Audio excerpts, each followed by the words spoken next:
जगह आज हमारा सौरमंडल है, वहाँ विभिन्न प्रकार की गैस और धूल के बादल हुआ करते थे। वैज्ञानिकों के मुताबिक इन धूल के बादलों से दूर एक तारा हुआ करता था। वक्त के साथ साथ उस तारे की ऊर्जा कम होने लगी, जिसके कारण उसके अंदर एक विशाल विस्फोट हुआ।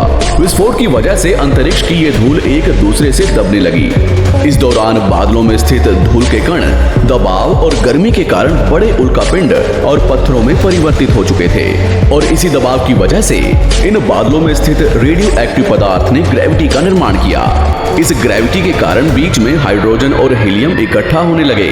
बीच के इस भयंकर दबाव के कारण एक विशाल विस्फोट हुआ, और इसी विस्फोट के कारण हमारे सूरज का जन्म हुआ।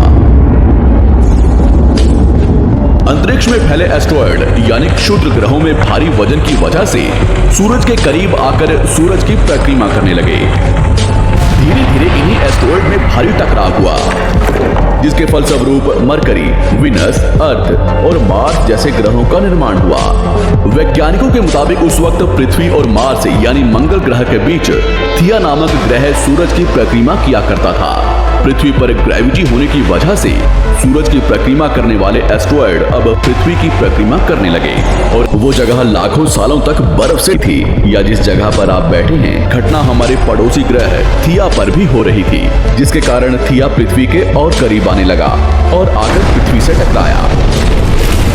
इस भयंकर टकराव की वजह से पृथ्वी के हिस्से कणों के रूप में अंतरिक्ष में फैल गए और एक रिंग्स की तरह पृथ्वी की परिक्रमा करने लगे।